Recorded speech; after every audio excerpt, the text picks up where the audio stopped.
Good afternoon. तो देखो, पिछले क्लास में हम लोग पी ब्लॉक एलिमेंट के बारे में पढ़े थे, जहां पर हम लोग देखे थे कि पी ब्लॉक एलिमेंट्स जो है वो ग्रुप 13 से लेके ग्रुप 18 में लाई होता है। और उसमें हम लोग के मेटल्स भी होते हैं, नॉन मेटल्स भी होते हैं, मेटलॉइड्स भी होते हैं।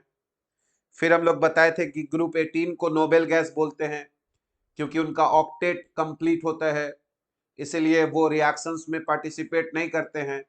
लेकिन जेनन जो है वो इनर्ट गैस है, लेकिन फिर भी वो कुछ कंपाउंड्स बनाता है ऑक्सीजन और फ्लोरीन के साथ। फिर हम लोग बताए थे ग्रुप 17 हेलोजन्स।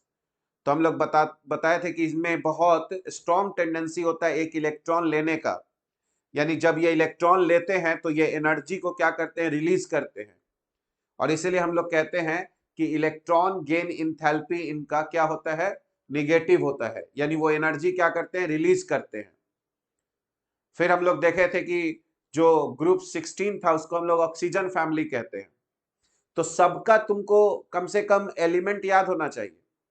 तो याद करो, ग्रुप 18 में अगर तुम स्टार्ट करोगे तो हीलियम आएगा, फिर नियन, फिर आर्गन, फिर क्रिप्टन, फिर जेनन, फिर रेडॉन। उसी तरह ग्रुप 17 में स्टार्ट करोगे तो फ्लोरीन, क्लोरीन, ब्रोमीन, आयोडीन और एस्टेटाइन। फिर ग्रुप 16 में अगर पढ़ोगे तो ऑक्सीजन, सल्फर, सिलीनियम, टेल्यूरियम और पोलोनियम आया था। फिर ग्रुप 15 में देखोगे तो नाइट्रोजन, फास्फोरस, आर्सेनिक, एंटीमनी और बिस्मथ आया था। ग्रुप 14 में कार्बन से स्टार्ट होता है, कार्बन, सिलिकॉन, जर्मेनियम, है ना, टीन, लेड। और अगर ग्रुप 13 का बात करोगे तो उसमें हम लोगों का बोरॉन, एल्यूमिनियम, गैलियम, इंडियम और थैलियम आ जाता है। तो ये पी ब्लॉक हम लोगों को याद होना चाहिए 11th में। ठीक है। ये ऐप iOS डिवाइस पे नहीं काम करता है आशीष, ये एंड्रॉयड वर्जन के लिए है ना, iOS पे नहीं काम करेगा। तो देखो, अब हम लोग आज का क्लास स्टार्ट करेंगे किससे, डी ब्लॉक एलिमेंट से। डी ब्लॉक एलिमेंट्स कहां पर है, तो याद करो, एस ब्लॉक और पी ब्लॉक के बीच में है डी ब्लॉक का एलिमेंट्स। तो इसका जो प्रॉपर्टीज होता है वो एस ब्लॉक और पी ब्लॉक के बीच का होता है, इसीलिए इसको हम लोग ट्रांजिशन एलिमेंट्स भी कहते हैं। ठीक है। जैसे अगर डी ब्लॉक का साइज देखोगे एलिमेंट्स का, तो एस ब्लॉक से वो क्या होगा, छोटा होगा, लेकिन पी ब्लॉक के साइज से क्या होगा, बड़ा होगा। इसीलिए उनको ट्रांजिशन, है ना, एलिमेंट्स भी कहते हैं, डी ब्लॉक के एलिमेंट्स को। ये ग्रुप 13 से लेके कहां तक लाई करता है, ग्रुप 12 तक। ठीक है।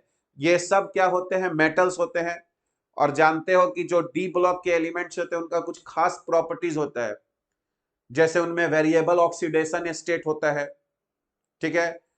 तो तुम देखोगे यही वो मेटल्स हैं जो ज्यादा कैटालाइटिक प्रॉपर्टी में भाग लेते हैं, यानी वो लोग अच्छे कैटलिस्ट होते हैं। ठीक है। तो आज का क्लास हम लोग स्टार्ट करेंगे सबसे पहले थर्ड डी ब्लॉक एलिमेंट्स के लिए। ठीक है। तो देखो, थर्ड हो जाएगा हम लोगों का डी ब्लॉक एलिमेंट्स। अब हम लोग डी ब्लॉक एलिमेंट्स जो है ये ग्रुप, है ना, 3 से ग्रुप 12 में लाई करता है डी ब्लॉक एलिमेंट्स। ठीक है। They consist of they consist of ठीक है, group, they consist of group 3, है ना, to group 12 in the in the centre of in the centre of periodic table, in the centre of periodic table. ठीक है।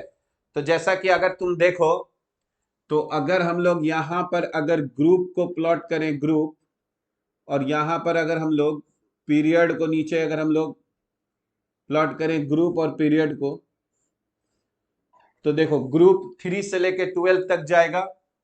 तो यहां पर देखोगे तो ग्रुप 3 हो जाएगा, फिर 4 हो जाएगा, फिर 5 हो जाएगा, फिर 6, फिर 7, फिर 8, फिर 9, फिर 10।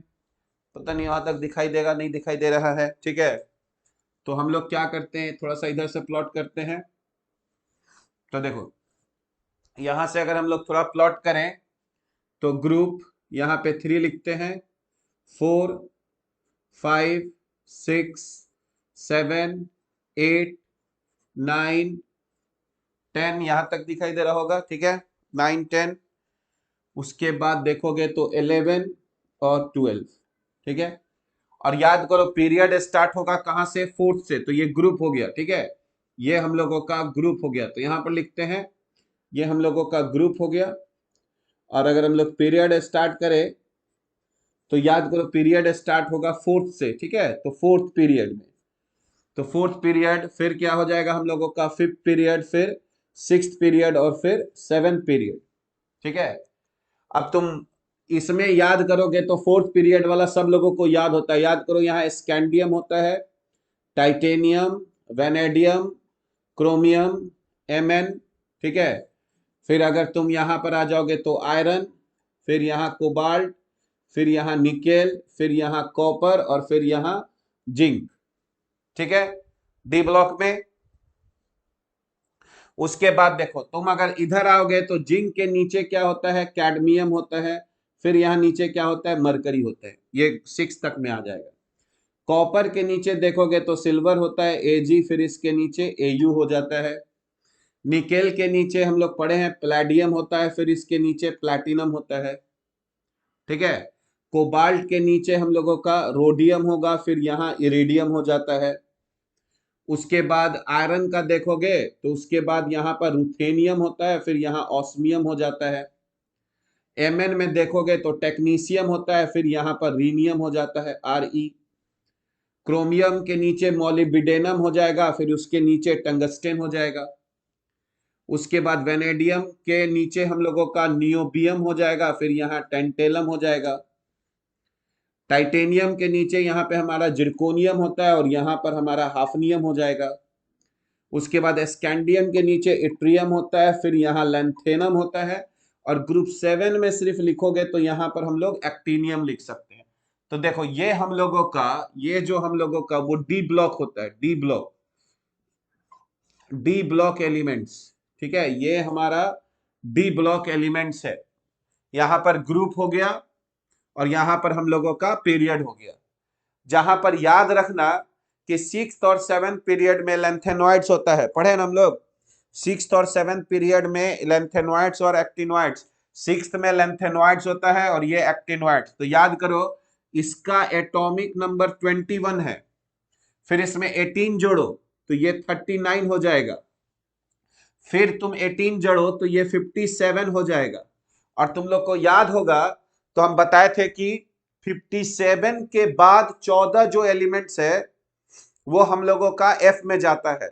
तो 57 से 14 ऐड कर दोगे तो 71 हो जाएगा, यानी यहां पर 57 होगा और फिर यहां पर एटॉमिक नंबर 72 आ जाएगा, 72 आ जाएगा, समझो, ठीक है। क्या आ जाएगा यहां पर, 72 हो जाएगा हाफनियम। अब फिर यहां 73, 74, 75 इस तरह से चलेगा, ठीक है। तो अगर तुम यहां पर देखो तो यहां पर अगर एटॉमिक नंबर लास्ट होगा 30 में तो यहां लास्ट हो जाएगा 48 में। और याद करो ये 6th पीरियड है तो इसका जो लास्ट, इसमें 14 एलिमेंट्स और ऐड हो गया है तो ये हमारा लास्ट हो जाएगा 80 में, ऐसे यहां पर होगा। ये 57 के बाद लेंथेनम के बाद सीधा यहां पर हाफनियम दिखाई देगा। ये बात समझ रहे हो, क्योंकि 14 एलिमेंट्स किसमें चला जाता है, 14 एलिमेंट्स हम लोगों का चला जाता है लेंथेनॉइड्स में, ठीक है।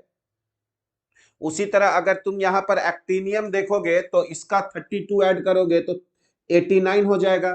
फिर यहां पे 14 एलिमेंट्स एक्टिनॉइड्स में चला गया है, ठीक है।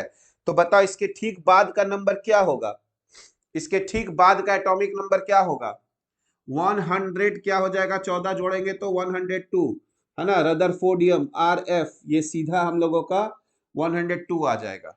हम ये बताना चाह रहे हैं, ठीक है, क्योंकि 89 में से सीधा हम लोगों का रदरफोर्डियम 104 ना, 14 जोड़ेंगे तो ये आ जाएगा हम लोगों का 104 रदरफोर्डियम हो जाएगा, क्योंकि 89 में 14 जोड़ेंगे तो 103 तक आएगा। तो ये फिर यहां पर रदरफोर्डियम से स्टार्ट हो जाएगा 104, ठीक है।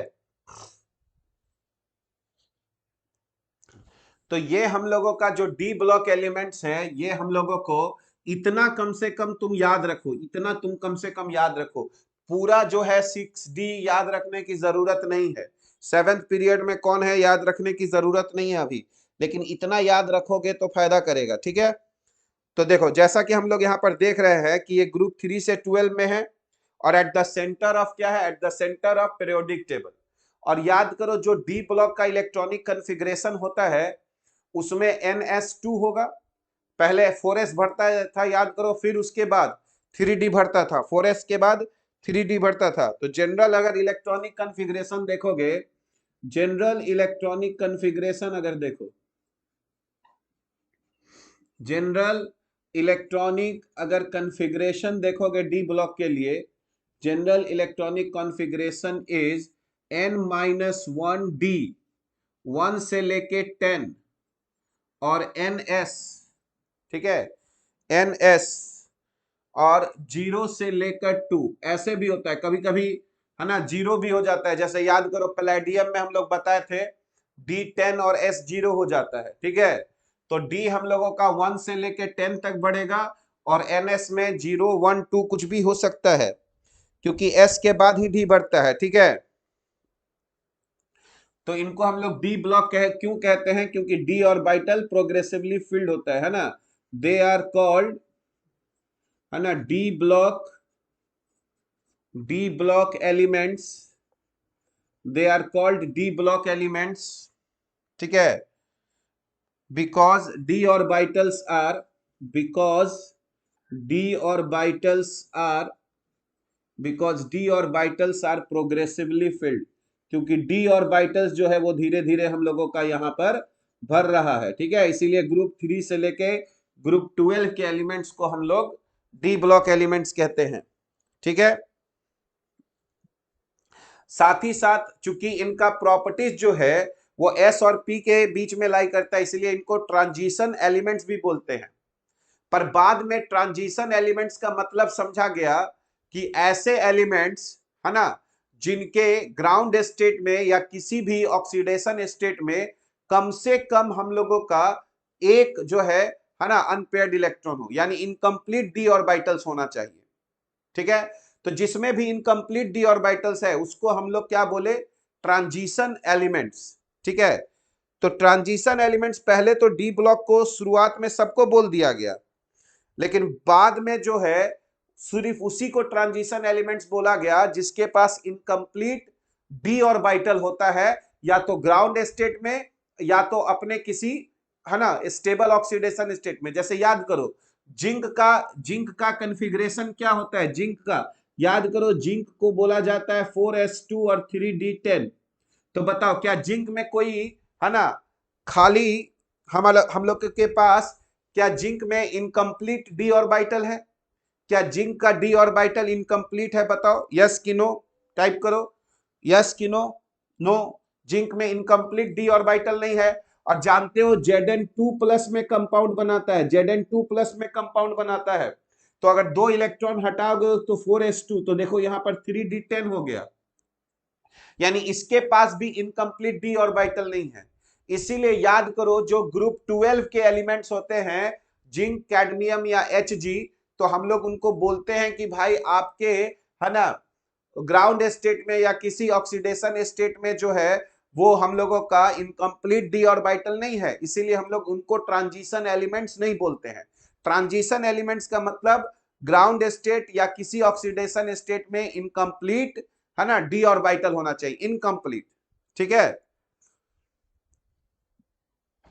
तो ये बात समझना है कि ग्रुप 12 एलिमेंट्स को हम लोग ट्रांजिशन एलिमेंट्स नहीं बोलते हैं। ठीक है, क्योंकि उनके पास इनकम्प्लीट डी ऑर्बिटल नहीं होता है। ठीक है, तो अभी हम लोग उस पर आएंगे। सबसे पहले बताओ डी ब्लॉक में सब के सब क्या है, मेटल्स होते हैं, है ना, तो दे आर ऑल क्या लिखेंगे हम लोग, दे आर ऑल मेटल्स। ठीक है, दे आर ऑल मेटल्स, और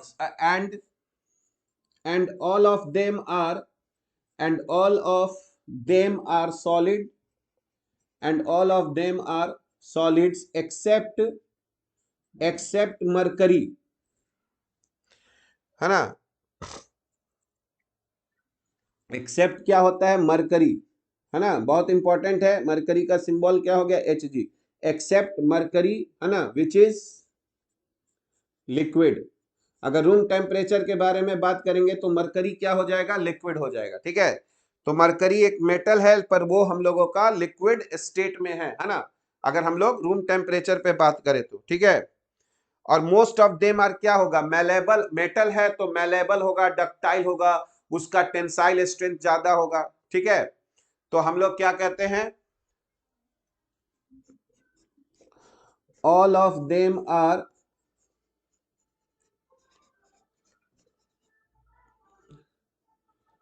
malleable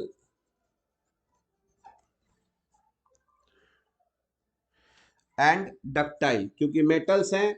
मेलेबल एंड डक्टाइल का मतलब क्या हो गया कि उनको हम लोग, है ना, हैमरिंग करके पीट के जो है वो फ्लैट कर सकते हैं, और साथ ही साथ हम लोग उसमें से वायर भी क्या कर सकते हैं, ड्रॉ कर सकते हैं, ठीक है। तो अगर हम लोग मेटल को फ्लैट कर सकते हैं या उससे वायर ड्रॉ कर सकते हैं तो उसको हम लोग मेलेबल और डक्टाइल बोलते हैं, ठीक है।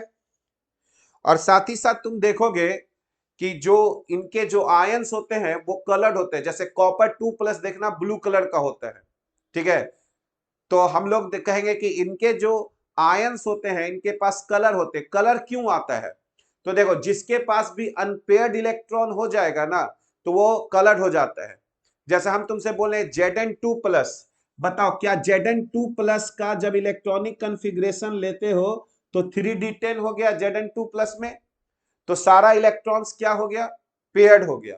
तो जब सारा इलेक्ट्रॉन्स पेयर्ड हो जाएगा ना, जब तुम उसको एनर्जी दोगे तो वो इलेक्ट्रॉन एनर्जी लेकर हायर, है ना, ऑर्बिटल में नहीं जा पाएगा। अगर अनपेयर्ड इलेक्ट्रॉन है तो इसको एनर्जी दोगे तो वो हायर ऑर्बिटल में जा पाता है। इसीलिए देखोगे Zn2+ कलरलेस है, लेकिन कॉपर 2+ याद करो यहाँ 3d9 हो जाएगा, तो ये कलर हो जाएगा। कलर का और भी सारा रीजन है जो हम लोग पढ़ेंगे 12th में, पर एक चीज समझना, जिसमें इनकम्प्लीट डी ऑर्बिटल हो जाएगा, है ना, तो वो हमारा कलर्ड आयन शो करेगा। इसीलिए Mn जो है, ये हमारा Mn2+, इन सब का कलर होता है क्योंकि इनके पास इनकम्प्लीट क्या होते हैं, डी ऑर्बिटल्स होते हैं, ठीक है। तो most of them form coloured ions, है ना, most of them most of them most of them form colored most of them form colored ions, ठीक है, and show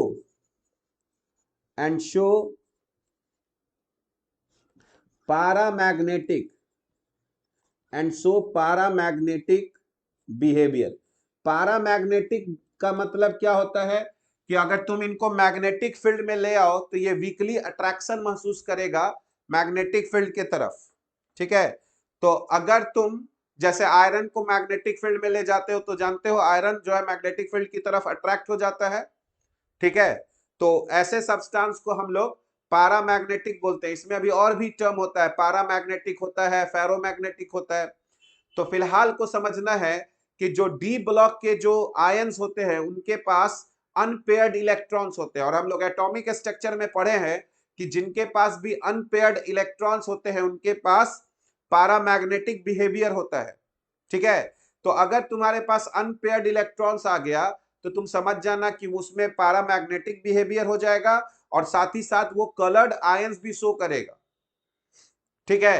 अब तुम हमको एक बात बताओ, टाइटेनियम का इलेक्ट्रॉनिक कन्फिग्रेशन याद करो 4s2 और 3d2 होता है, ठीक है। तो बताओ, तो टाइटेनियम 4+ को तुम कलरलेस मानोगे कि कलर होना चाहिए, बताओ। टाइटेनियम 4+ लिखो तो हम समझें। कलर्ड होता है ड्यू टू अनपेयर्ड इलेक्ट्रॉन्स। बताओ टाइटेनियम 4+ क्या होगा, कलरलेस होगा कि कलर्ड होगा? हाँ, कलरलेस हो जाएगा, कलरलेस हो जाएगा, क्योंकि इसके पास कोई भी अनपेयर्ड इलेक्ट्रॉन नहीं बचेगा, ठीक है। तो ये सब हम लोग को डिटेल पढ़ना है 12th में, पर फिलहाल के लिए most of them form coloured ions and show paramagnetic behaviour, और ये क्यों होता है? Due to unpaired electron, due to unpaired electrons के कारण होता है। ठीक है, अब एक बात बताओ, तुम जितने भी कैटलिस्ट का, तुम कुछ कैटलिस्ट का नाम बताओ, तुम कुछ कैटलिस्ट का नाम बताओ जो तुम जानते हो, जैसे तुम पढ़े होगे MnO2, प्लैटिनम, निकेल, ये सब कैटलिस्ट है। तो तुम देखोगे कि नॉर्मली जो भी हम लोग कैटलिस्ट यूज करते हैं वो डी ब्लॉक के एलिमेंट्स होते हैं या फिर उनके कंपाउंड्स होते हैं। ठीक है, तो सवाल उठता है, हाँ कैटलिस्ट में जो हम लोग यूज करते हैं, तो सबसे पहले समझना कि जो डी ब्लॉक एलिमेंट्स होते हैं दे हैव वेरिएबल वैलेंसीज, इनके पास वेरिएबल वैलेंसीज होते हैं, डी ब्लॉक के एलिमेंट्स के पास वेरिएबल वैलेंसीज। ठीक है, जैसे अगर तुम एग्जांपल में देखोगे तो तुम जानते हो आयरन +2 भी होता है, फेरस भी होता है, फेरिक भी होता है। उसी तरह तुम देखोगे Mn2+ भी होता है, Mn4+ भी होता है, Mn7+ भी होता है। ठीक है, तो सवाल उठता है कि डी ब्लॉक के एलिमेंट्स के पास वेरिएबल वैलेंसीज क्यों होता है? अगर हम तुमसे बोले तो क्यों इनके पास वेरिएबल वैलेंसीज है? क्योंकि तुम जानते हो, हम लोग पढ़े हैं कि s और d ऑर्बिटल का एनर्जी में बहुत ज्यादा का डिफरेंस होता है। क्या लिखोगे, यस या नो? d और s ऑर्बिटल के बीच में एनर्जी डिफरेंस लो है कि हाई है? बताओ, एनर्जी डिफरेंस कम है कि ज्यादा है d और s में? नहीं, d और s में, आहा, 4d, समझो मेरी बात, नहीं नहीं नहीं, गड़बड़ गड़बड़। हम तुमको पिछले क्लास में बताए थे ना कि डी, एफ और एस का एनर्जी करीब करीब सिमिलर हो जाता है, करीब करीब सिमिलर हो जाता है, पिछले क्लास में ही तुमको बताए थे। तो हमेशा याद रखना 3d और 4s, है ना, 3d और 4s, 3d और 4s में एनर्जी डिफरेंस बहुत ज्यादा नहीं रहता है। अगर 3s और 4s में कहेंगे तब एनर्जी डिफरेंस ज्यादा होगा, 3p 4s में बोलेंगे तब एनर्जी डिफरेंस ज्यादा होगा, है ना। आउटर मोस्ट का याद रखना, अगर हम तुमसे बोले 6s और फिर बोले 5d और फिर बोले 4f, तो याद करो इन तीनों का एनर्जी जो है उसमें एनर्जी डिफरेंस बहुत ही कम होगा। ठीक है, तो s इलेक्ट्रॉन जो आउटर मोस्ट में होता है उसके जो ठीक पहले, यानी n-1d, n-1d और ns के बीच में एनर्जी डिफरेंस बहुत ही कम होता है। इसीलिए देखो, आयरन का इलेक्ट्रॉनिक कॉन्फ़िगरेशन 4s2 और 3d6 होता है। तो अगर तुम 2 इलेक्ट्रॉन निकालना चाहते हो तो आयरन 4s से निकाल देगा, और 3d अगर थोड़ा और एनर्जी दोगे तो भी 3d से भी निकल जाएगा, क्योंकि s और d में एनर्जी डिफरेंस बहुत ज्यादा नहीं है। और यही कारण है कि जो डी ब्लॉक के मेटल्स होते हैं वो s से तो निकालते ही इलेक्ट्रॉन्स, d से भी निकालना शुरू कर जाते हैं, और यही कारण है कि उनके पास वेरिएबल वैलेंसीज होती है। तो दे हैव वेरिएबल वैलेंसीज, है ना, ड्यू टू लेस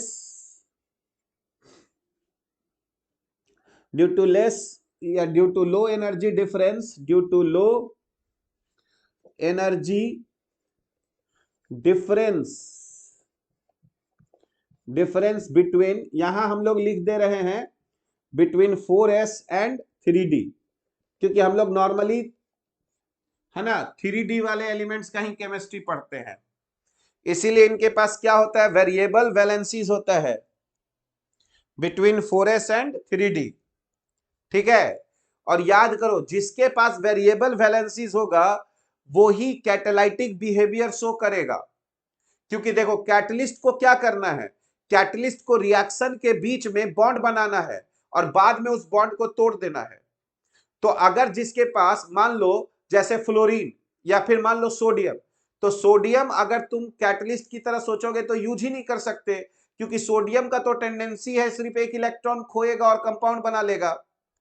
जबकि कैटलिस्ट का काम क्या है कि जो तुम डालोगे तो उसका अपना एक ऑक्सीडेशन स्टेट होगा, और उसके बाद या तो उसको इलेक्ट्रॉन लेना पड़ेगा या तो इलेक्ट्रॉन देना पड़ेगा, तो उसके पास कम से कम 2 या 2 से अधिक ऑक्सीडेशन स्टेट होना चाहिए।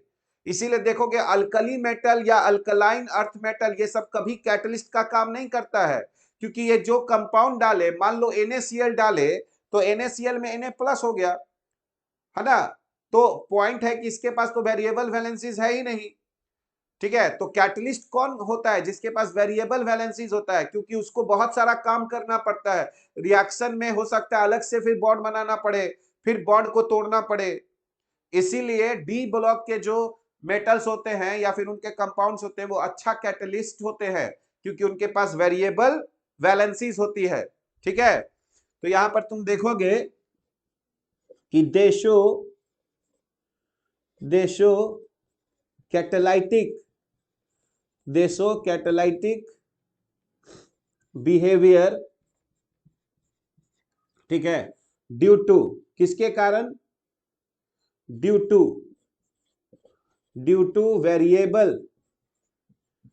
Two variable oxidation states.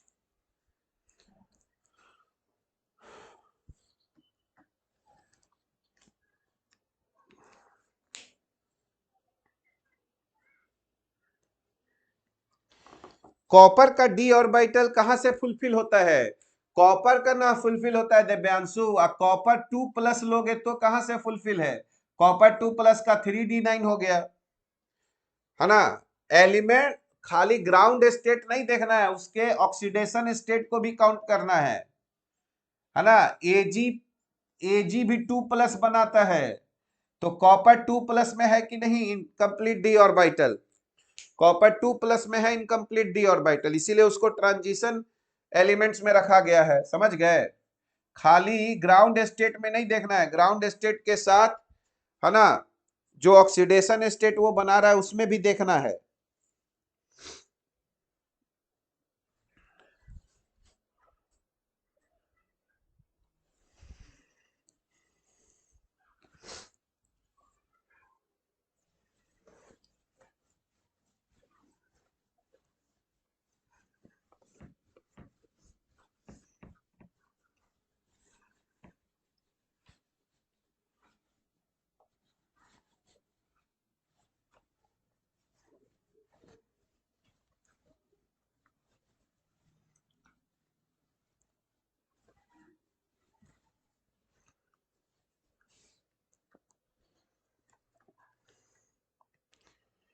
तो देखो ये लोग अच्छे कैटलिस्ट की तरह काम करेंगे।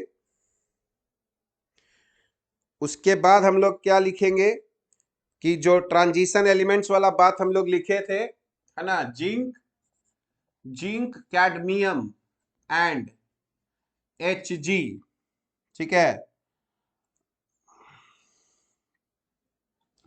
Hg are not considered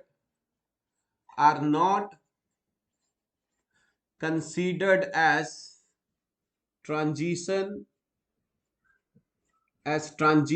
elements, are not considered as transition elements, है ना, due to completely filled d orbitals. तो डी ऑर्बिटल्स चूंकि कंप्लीटली फिल्ड है ना, ग्राउंड स्टेट में, और साथ ही साथ कंप्लीटली फिल्ड डी ऑर्बिटल्स लिख देते हैं ग्राउंड स्टेट में भी, as well as in stable oxidation state.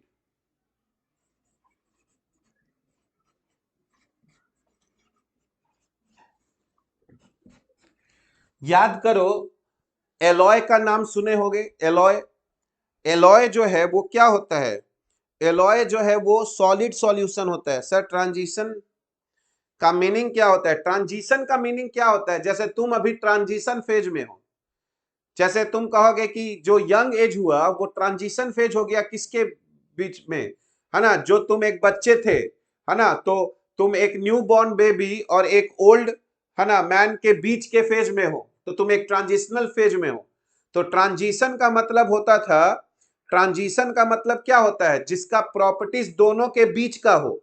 तो जो डी ब्लॉक के एलिमेंट का जो प्रॉपर्टीज है वो एस और पी के बीच का है, ठीक है, इसीलिए उसको बोला गया ट्रांजिशन एलिमेंट्स। पहले पहले प्रॉपर्टीज को देख के बोला गया कि एस और पी के बीच में लाई करता है, इसीलिए ट्रांजिशन एलिमेंट्स हो गया। बाद में बोला गया कि नहीं, ट्रांजिशन एलिमेंट्स उसको बोला जाएगा जिसके पास इनकम्प्लीट डी ऑर्बिटल होगा, या तो ग्राउंड स्टेट में और या तो किसी और भी स्टेबल ऑक्सीडेशन स्टेट में। ग्राउंड स्टेट में तो होना है ना, ग्राउंड स्टेट में या किसी भी अगर स्टेबल ऑक्सीडेशन स्टेट में अगर इनकम्प्लीट डी ऑर्बिटल हो गया तब उसको हम लोग ट्रांजिशन एलिमेंट्स कहते हैं, है ना।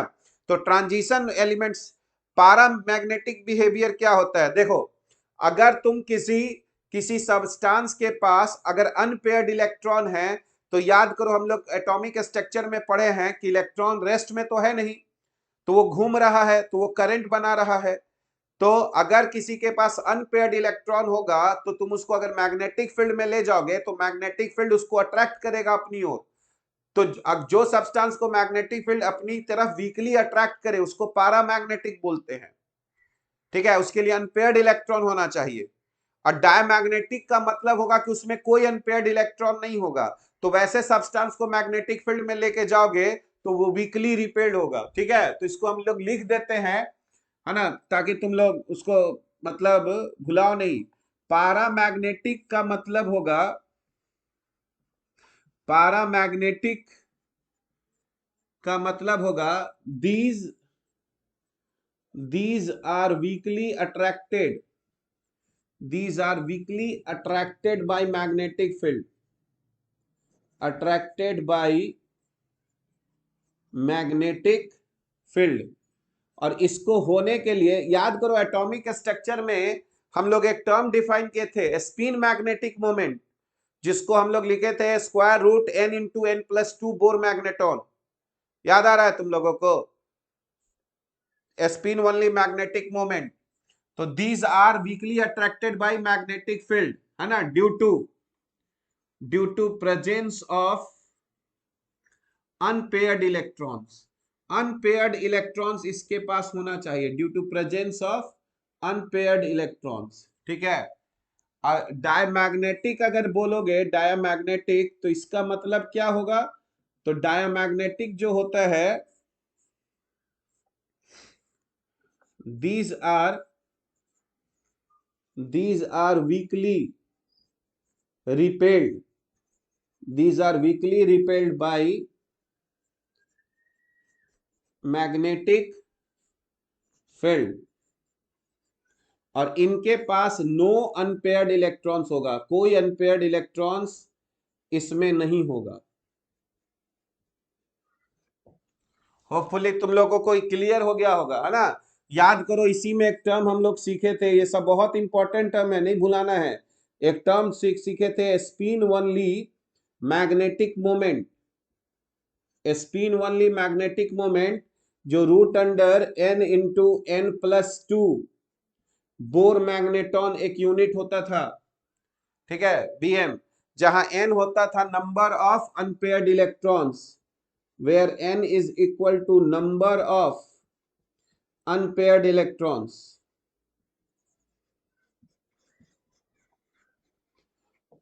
तो देखो, जैसे तुम देखोगे जिंक, तो जिंक बहुत सॉफ्ट मेटल है ना, जबकि अगर आयरन या क्रोमियम या ये सब की तुलना में करोगे तो वो हार्ड मेटल्स होते हैं।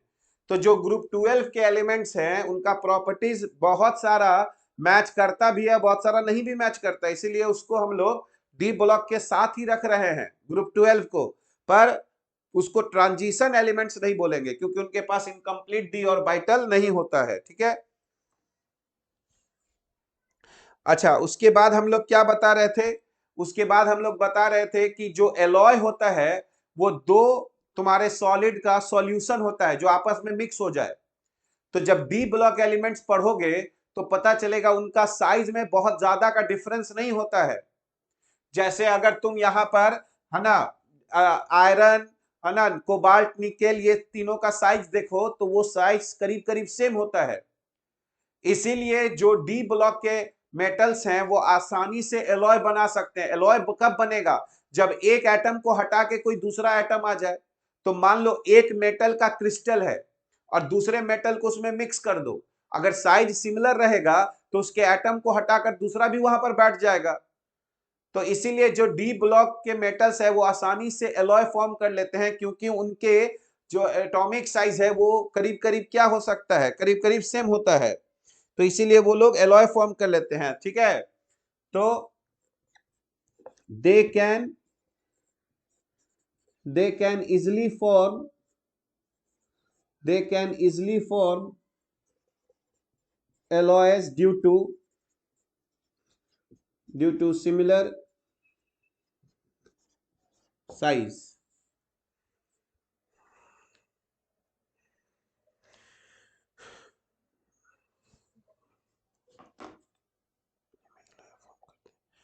अपने में मतलब जो डी ब्लॉक के मेटल्स हैं, एक मेटल्स को दूसरे मेटल के साथ मिला सकते हो। ठीक है, जैसे याद करो, जैसे अगर हम तुमको बोले हैं, दो वर्ड बहुत सुनते होगे, एक ब्रॉन्ज और एक ब्रास। कहते हो ना किसी को ब्रॉन्ज मेटल मिल गया। ठीक है, तो ब्रॉन्ज का अगर तुमको कोई बोलेगा कि ब्रॉन्ज का क्या कंपोजिशन होता है, ठीक है,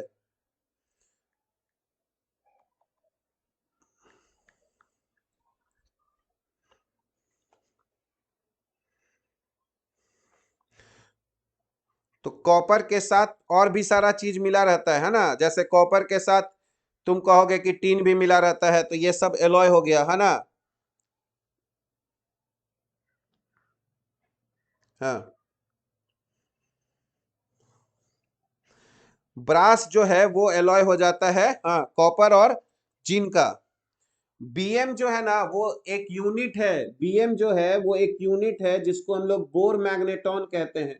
ये सब के बारे में तुम 12th के फिजिक्स में पढ़ोगे। बोर मैग्नेटॉन सोचो, जैसे फोर्स के लिए एक न्यूटन बोलते हो ना, उसीलिए वो सोचो कि स्पिन ओनली मैग्नेटिक मोमेंट के लिए हम लोग बोर मैग्नेटॉन मिल कहते हैं। ठीक है, तो जैसे कि यहाँ पर अगर ब्रास देखोगे तो ब्रास हम लोगों का जो एलॉय हो जाता है वो कॉपर एंड जिंक का हो जाता है।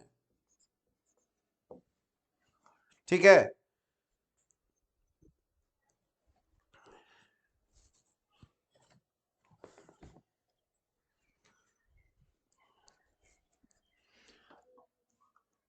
अब देखो, अब हम लोग फोर्थ देखेंगे, F block elements.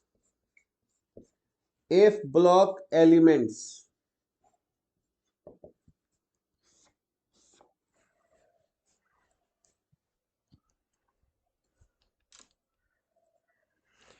Faizan Faizan तुम समझे, बोर मैग्नेटॉन समझो कि एक यूनिट का नाम है।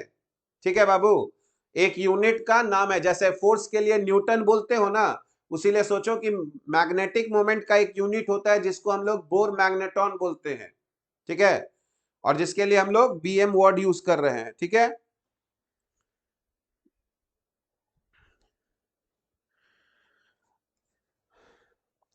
अब देखो, एफ ब्लॉक एलिमेंट्स में जानते हो हम लोग क्या बोलते हैं, है ना, lanthanoids, lanthanoids and actinoids।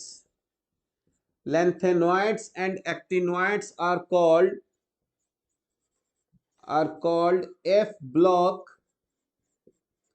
Lanthanoids या एक्टिनॉइड्स को हम लोग क्या बोलते हैं, एफ ब्लॉक एलिमेंट्स। ठीक है, because F block elements, because 4f and 5f orbitals are progressively filled। अब देखो, एस एस सबसे बाहर में था आउटर मोस्ट, उसके अंदर में था डी, तो हम लोग ट्रांजिशन बोल दिए। अब डी के भी अंदर में आ गया है एफ, इसीलिए इसको हम लोग ट्रांजिशन के भी अंदर हो गया, इसीलिए हम लोग को इनर ट्रांजिशन, हम लोग इनको एलिमेंट्स बोलते हैं, है ना, इनर ट्रांजिशन एलिमेंट्स, इसीलिए हम लोग इनको बोलते हैं inner transition elements, inner transition elements बोलते हैं। ठीक है, क्योंकि ट्रांजिशन के भी अंदर में आ गए इनर ट्रांजिशन एलिमेंट्स। अब बताओ तो इनका जनरल इलेक्ट्रॉनिक कॉन्फ़िगरेशन क्या होगा? जनरल इलेक्ट्रॉनिक कॉन्फ़िगरेशन, तो जनरल इलेक्ट्रॉनिक अगर कॉन्फ़िगरेशन देखोगे इज, तो याद करो ये n-2 होगा F1 से लेकर 14। जैसे याद करो अगर 6s बढ़ेगा तो 5d और 4f तक आता है, तो n-2 F14 n-1d, याद करो। और d में या तो 0 रहेगा या तो 1 रहेगा। जैसे याद होगा तो पहले हम लोग लैंथेनम में एक इलेक्ट्रॉन d में डाल दिए थे और उसके बाद 14 एलिमेंट गया था f में। तो कभी कभी हम लोग d में जो एक डालेंगे, चूंकि d, f और s का एनर्जी डिफरेंस बहुत कम होता है, तो बीच में कभी कभी क्या होगा ना, d का वो इलेक्ट्रॉन f में चला जाएगा और यही कारण है कि d फिर वैकेंट हो जाएगा। इसीलिए यहां पर d के आगे हम लोग 0 भी लिख रहे हैं, 0 और 1, n-2f n-1d। और अब उसके बाद हम लोग यहां पर लिखेंगे ns। ठीक है, तो ns2 हो जाएगा। तो लास्ट इलेक्ट्रॉन जो है वो f में आता है, इसीलिए हम लोग इसको f ब्लॉक एलिमेंट्स कहते हैं। ये सभी के सभी क्या होते हैं? मेटल्स होते हैं। ठीक है, तो अभी हम लोग इसका एक पहले पिक ले लेते हैं।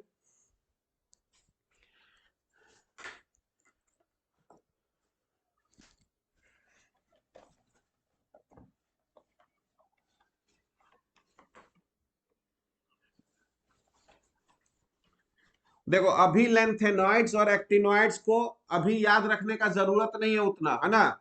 एस, पी और डी कम से कम अभी याद रखो, एफ को अभी याद रखने का जरूरी नहीं है ना। तुम 12th में आओगे तो पढ़ना है हम लोग को उसके बारे में, तो याद रहेगा। अभी एस, पी और डी का याद रखने का कोशिश करना है, ठीक है।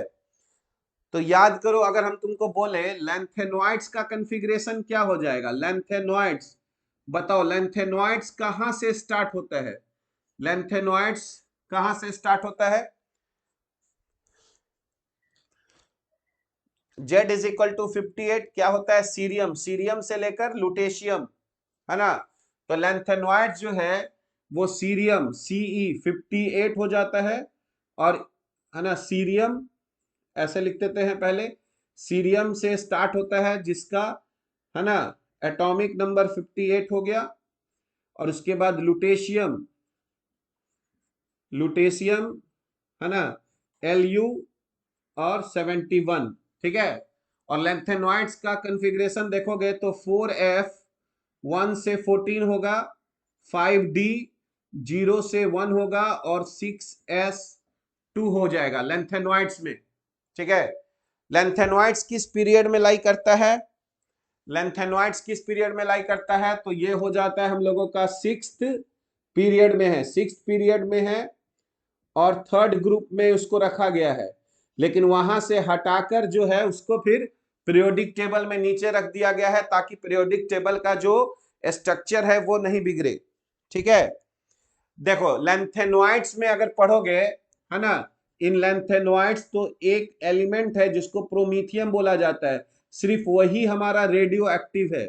इन लेंथेनॉइड्स जो है ओनली प्रोमीथियम जो है वो रेडियो एक्टिव है। तो जो 14 एलिमेंट्स है उसमें प्रोमीथियम जो है वो, है ना, lanthanoids only, only promethium, only promethium जिसका एटॉमिक नंबर जो है वो 61 है, इज रेडियो एक्टिव। बाकी कोई भी एलिमेंट जो है वो रेडियो एक्टिव नहीं है। तो इसलिए ये पूछा जाता है कि लेंथेनॉइड्स में कौन सा एलिमेंट है जो रेडियो एक्टिव है। ठीक है, और लेंथेनॉइड्स में अगर देखोगे तो लेंथेनॉइड्स जो है वो मेनली +3 ऑक्सीडेशन स्टेट शो करता है लेंथेनॉइड्स। ठीक है, तो दे लेंथेनॉइड्स में अगर देखा जाए तो दे शो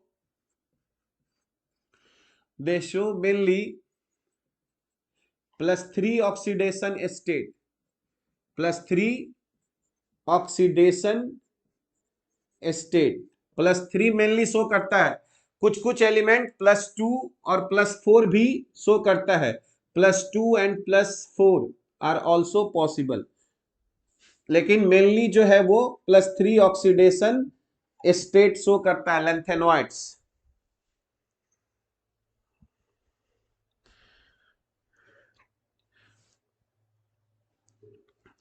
अच्छा, उसके बाद यहां पर लिखेंगे they are all metals lanthanoids.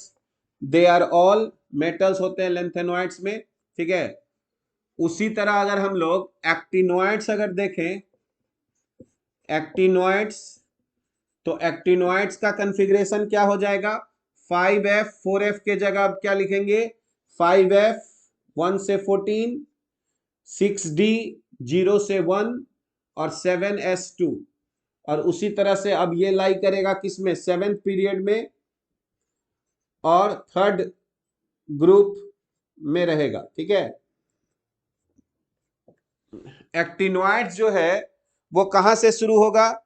याद करो 89 जो होता है वो हम लोगों का जो था वो एक्टिनियम था, तो इसके बाद जो है थोरियम, TH, थोरियम, तो ये स्टार्ट होगा, थोरियम से स्टार्ट होता है, थोरियम TH90 एटॉमिक 90, जिसका एटॉमिक नंबर हो जाता है। और उसके बाद कहां तक जाता है?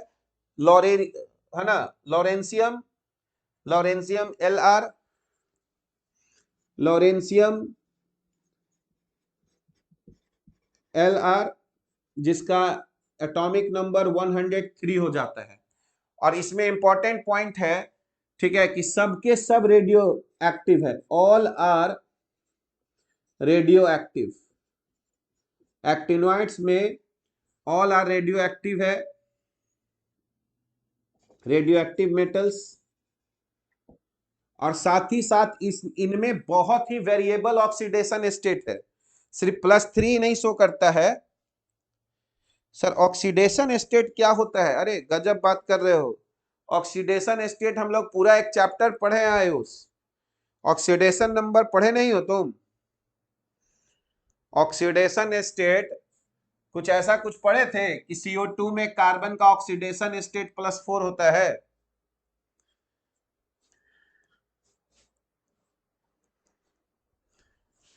नहीं, ऐसा नहीं है, मतलब साइंटिस्ट के नाम पर दिया गया है ना, ऐसा नहीं है, ठीक है। दूसरे दूसरे लोग को भी, है ना, बोल के उस पे नाम पे रखा जाता है, ठीक है। तो यहां पर जो है हम लोगों का ऑक्सीडेशन स्टेट क्या होता है तुमको हम बताए हैं, है ना, पूरा एक चैप्टर हम लोग पढ़े हैं। हाँ, तुम all are radioactive metals हो गया। और एक्टिनॉइड्स में है दे शो वेरिएबल वैलेंसीज। ये जो है ना, ये बहुत सारा वैलेंसीज, वेरिएबल वैलेंसीज शो करता है due to low energy difference, due to low energy difference between 5f 6d and 7s orbitals. और यही कारण है कि एक्टिनॉइड्स का स्टडी आसान नहीं है। देखो, एक तो जो रेडियो एक्टिव मटेरियल होता है उसको हम लोग बहुत आसानी से तो हैंडल कर नहीं सकते हैं, है ना, क्योंकि वो हम लोगों को, है ना, हम लोग के लिए हार्मफुल है। तो एक्टिनॉइड्स के बारे में बहुत कम पता है, और उसका रीजन है कि एक तो वो रेडियो एक्टिव्स हैं, तो उनको हम लोग हैंडल नहीं आसानी से कर सकते हैं, और उनके पास वेरिएबल वैलेंसी स्टेट्स है ना, +2 +3 +4 +5, इसीलिए उनका स्टडी और डिफिकल्ट हो जाता है। लैंथेनॉइड्स उस उनके कंपैरिजन में थोड़ा आसान है स्टडी करना। तो इसके बारे में हम लोग डिटेल में हम लोग इस वहां पर डी ब्लॉक में, ये 12th में पढ़ेंगे। अभी तुमको कम से कम S, P और D का याद होना चाहिए, ठीक है। जानते हो ना कि जो यूरेनियम के बाद जो है वो हम लोग नेचुरल एलिमेंट्स नहीं है, यूरेनियम के बाद सब जो है सिंथेटिक एलिमेंट्स है। इसीलिए हम लोग यूरेनियम के बाद के एलिमेंट्स को ट्रांस यूरेनियम एलिमेंट्स भी बोलते हैं, ठीक है। तो अगर हम लोग यहां पर लिखें एलिमेंट्स आफ्टर यूरेनियम, है ना, U92 are synthetically prepared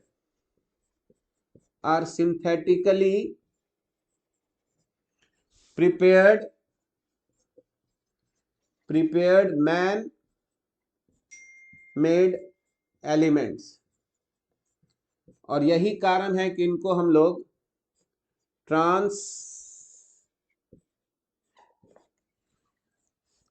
trans uranic elements भी कहते हैं हम लोग।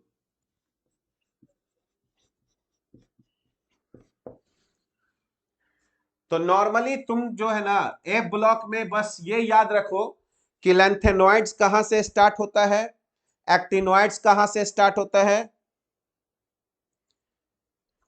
पीरियोडिक टेबल याद नहीं करना है, एक बात को तुम समझो, पीरियोडिक टेबल जो है वो रटना नहीं है। देखो तुमको थोड़ा बस एलिमेंट का आइडिया होना चाहिए, पूरा पीरियोडिक टेबल उस सब देखो। हम एटॉमिक नंबर कैसे लेना है उसका तो ट्रिक भी हम तुमको बताए ना, कि इनर्ट गैस का बस याद रखना है।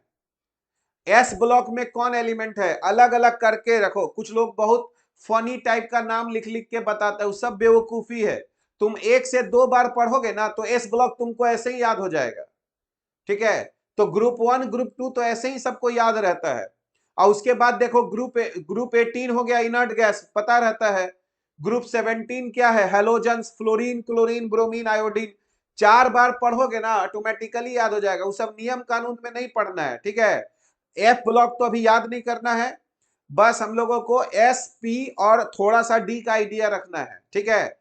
जैसे जैसे पढ़ोगे ना, किसी को पहली बार पढ़ोगे तो बहुत बड़ा दिखेगा, और उसी में अगर 1-2 महीना टाइम इन्वेस्ट करोगे केमिस्ट्री में तो सब बहुत आसान दिखने लगेगा। उस सब के लिए रटने उठने का जरूरत नहीं है ना। तुम जब क्वेश्चन बनाओगे ना तब पीरियोडिक टेबल 1 बार देखोगे, 2 बार देखोगे, अपने आप आइडिया आ जाएगा कि ओ इसमें ये एलिमेंट्स है, ठीक है। तो रटना उठना कहीं से बहुत फायदेमंद नहीं होता है। कोई तुमको ऐसा नहीं कभी पूछेगा कि बताओ ये इसका क्या किस पीरियड में किस ग्रुप में है, वो सब भी हम लोग बनाए हैं, है ना। तो पूरा वैसे रटना कोई फायदा नहीं है, ठीक है। खाली याद थोड़ा मोड़ा रहना चाहिए कि हाँ ये ऐसे ऐसे ग्रुप्स है, ऐसे पीरियड्स है, प्रॉपर्टीज याद रहना चाहिए, है ना। एस ब्लॉक डी ब्लॉक का प्रॉपर्टीज याद रखना चाहिए। कोई तुमसे पूछेगा क्यों उसके पास, है ना, वेरिएबल वैलेंसीज होता है, तो तुम कहो कि भाई उसके एस और डी ऑर्बिटल में एनर्जी डिफरेंस कम होता है, तो वेरिएबल वैलेंसीज है, ठीक है। तो देखो हम लोग यहां पर S block, P block, D block, F block में एलिमेंट्स को हम लोग यहां पर बांट दिए, ठीक है। अब देखो अगर हम तुमको यहां पर बोले कि तुमको कितने का कम से कम याद रहना चाहिए, ठीक है, तो 1-2 बार अपने से लिखोगे ना तो याद आ जाएगा। एक बार अपने 1-2 बार लिखोगे तो अपने आप याद आ जाएगा, ठीक है। जैसे देखो एक बार हम लोग तीनों को जोड़ते हैं, तो देखो यहां पे हम लोग ग्रुप को लिखते हैं, ग्रुप, मान लो ये ग्रुप हो गया, ठीक है। और इधर हम लोग पीरियड को लिखते हैं, ये मान लो ग्रुप हो गया और इधर पीरियड हो गया, ठीक है। ये ग्रुप मान लो ये हम लोगों का फर्स्ट है, ये यहाँ पर सेकंड हो गया, यहाँ थर्ड, यहाँ 4, 5, 6, 7, 8, 9, 10, ठीक है। 18 तक कट जाएगा। यहाँ पर थोड़ा सा और इधर से करते हैं, देखो ग्रुप और पीरियड, ठीक है। तो फर्स्ट, सेकेंड, थर्ड, 4, 5, 6, 7, 8, 9, 10, 11, 12, ऐसे, फिर 13, फिर 14, फिर 15, फिर 16, फिर 17 और फिर 18, ऐसे यहां तक देखो अट गया। अब देखो तुम जानते हो पहले एस ब्लॉक इसी में ना रहेगा, एस ब्लॉक तो पहला पीरियड यहां पे लिख देते हैं, तो याद करो हाइड्रोजन हो जाएगा। सेकेंड पीरियड में स्टार्ट करोगे तो लिथियम हो जाएगा, ठीक है। उसके बाद थर्ड पीरियड में स्टार्ट करोगे तो यहाँ सोडियम हो जाएगा। फोर्थ पीरियड में स्टार्ट करोगे तो पोटेशियम हो जाएगा। फिफ्थ पीरियड में याद करो क्या था, रुबिडियम था। उसके बाद सिक्स पीरियड में क्या था हम लोग का, सीजियम था। सेवेंथ पीरियड में क्या हो गया, ठीक है। सीजियम के बाद क्या आता है बताओ, फ्रांसियम, एफ आर हो गया। उसके बाद ग्रुप 2 में आओगे तो लिथियम के बाद यहाँ बेरेलियम हो गया। यहाँ इसके बाद थोड़ा थोड़ा लिखते हैं, यहाँ बेरेलियम हो गया। यहाँ देखोगे तो मैग्नीशियम है, यहाँ देखोगे तो कैल्शियम है, यहाँ देखोगे तो स्ट्रोंशियम है। ये याद रखना है, स्ट्रोंशियम, फिर बेरियम और फिर रेडियम। ये हम लोगों का एस ब्लॉक से हो गया, ठीक है। अब अगर हम लोग पी ब्लॉक में आते हैं, पी ब्लॉक, तो याद करो पी ब्लॉक ग्रुप 13 से स्टार्ट होगा और यहां से स्टार्ट होगा, यहां से। तो ये अगर हम लोग स्टार्ट करेंगे तो यहाँ बोरॉन हो जाएगा, यहाँ बोरॉन हो जाएगा। फिर इसके नीचे आएंगे तो एल्यूमिनियम हो जाएगा। फिर इसके नीचे आएंगे तो हम लोगों का गैलियम हो जाएगा। फिर इसके नीचे आएंगे तो इंडियम हो जाएगा। उसके बाद जब इसके नीचे आएंगे तो यहाँ थैलियम हो जाएगा, ठीक है। ये पी ब्लॉक स्टार्ट होता है बोरॉन से। उसके बाद देखो यहाँ कार्बन, यहाँ नाइट्रोजन, यहाँ ऑक्सीजन, यहाँ फ्लोरीन और यहाँ पर नियन। और इसी में अगर हाइड्रोजन से इधर आओगे तो यहां पर हीलियम हो जाएगा। उसके बाद देखो फिर ऐसे भरो, फिर इधर से भरो। ऐसे हॉरिजेंटल नहीं याद रखो, वर्टिकल याद रखोगे तो आसानी से बनेगा। वर्टिकल जैसे याद करो हीलियम, नियोन, उसके बाद यहां पर आर्गन हो जाएगा, फिर यहां पर क्रिप्टन हो जाएगा, फिर यहां पर जेनन हो जाएगा, फिर यहां पर रेडॉन हो जाएगा। 86 ग्रुप 7 पीरियड 7 अभी नहीं लिख रहे हैं। फिर फ्लोरीन के बाद सबको याद रहता है, यहाँ क्लोरीन होगा, यहाँ ब्रोमीन होगा, यहाँ आयोडीन होगा, यहाँ एस्टेटाइन हो जाएगा। उसके बाद ऑक्सीजन, सल्फर, सिलीनियम, एक एक ग्रुप करके याद करो। सिलीनियम के बाद टेल्यूरियम, फिर पोलोनियम, पीओ। उसके बाद नाइट्रोजन के बाद फास्फोरस, आर्सेनिक, एसबी। जैसे जैसे 12th में इस सब के बारे में पूरा एक एक करके ग्रुप पढ़ोगे अपने आप याद रहेगा। कार्बन के बाद सिलिकॉन के बाद जर्मेनियम आ जाता है, फिर एसएन आ जाता है, फिर पीबी आ जाता है। देखो ये हम लोगों का यहां से यहां पी ब्लॉक हो गया, ये पी ब्लॉक हो गया, ठीक है। एटॉमिक नंबर तो तुमको पता ही है। फिर ये हम लोगों का यहां से यहां एस ब्लॉक हो गया। ग्रुप 1 और ग्रुप 2 हम लोगों का एस ब्लॉक हो गया, ये एस ब्लॉक हो गया। और आप जानते हो कि फोर्थ पीरियड से स्टार्ट होता है, तो यहाँ पे देखोगे स्कैंडियम यहाँ स्टार्ट हो जाएगा, इसके नीचे टाइटेनियम, इसके नीचे वेनेडियम, इसके नीचे क्रोमियम, इसके नीचे एमएन मैग्नीज, इसके नीचे आयरन एफई, इसके नीचे कोबाल्ट, इसके नीचे निकल, इसके नीचे कॉपर और इसके नीचे जिंक, जेडन हो गया। फिर याद करो इसके नीचे जेडन के कैडमियम हो जाता है, यहाँ Hg हो जाता है, यहाँ तुम्हारा Ag हो गया, यहाँ Au हो गया, यहाँ निकेल, पैलेडियम और यहाँ प्लैटिनम हो गया।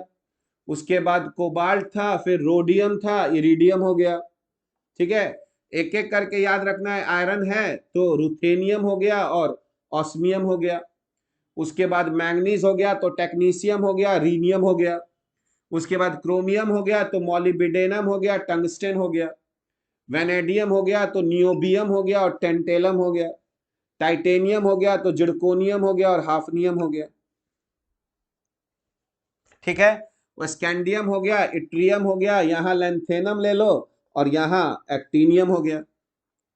तो इतना हम लोगों को याद होना चाहिए, यही हम लोगों का बोलते हैं कि ये हम लोगों का डी ब्लॉक हो गया। तो कम से कम इतना अभी के लिए याद रखो एक एक ग्रुप करके, ठीक है। तब हम लोग पीरियोडिक ट्रेंड्स पढ़ेंगे तो समझ में आएगा, ये चीज समझ गए। तो अब देखो, अब हम लोग अब कुछ हम लोग ये इतना पढ़ने के बाद कुछ अब इंटरेस्टिंग चीज हम लोग पढ़ते हैं, जिसमें एक आएगा हम लोगों का, याद करो, शील्डिंग इफेक्ट। जो पिछले क्लास में भी हम लोग देखे थे, शील्डिंग इफेक्ट। शिल्डिंग इफेक्ट को ही हम लोग स्क्रीनिंग इफेक्ट भी बोलते हैं, शिल्डिंग इफेक्ट और स्क्रीनिंग इफेक्ट। पिछले क्लास में याद करो तुम एक इफेक्ट पढ़े थे, इनर्ट पेयर इफेक्ट, याद है? पिछले क्लास में इनर्ट पेयर हम लोग इफेक्ट पढ़े थे, ठीक है। अब देखो आज हम लोग देखेंगे शिल्डिंग इफेक्ट। जैसे हम तुमसे पूछे कि ये देखो, ये सोडियम में यहाँ 11 प्रोटॉन है न्यूक्लियस में, ये 1s है, ये 2s है और ये 2p है।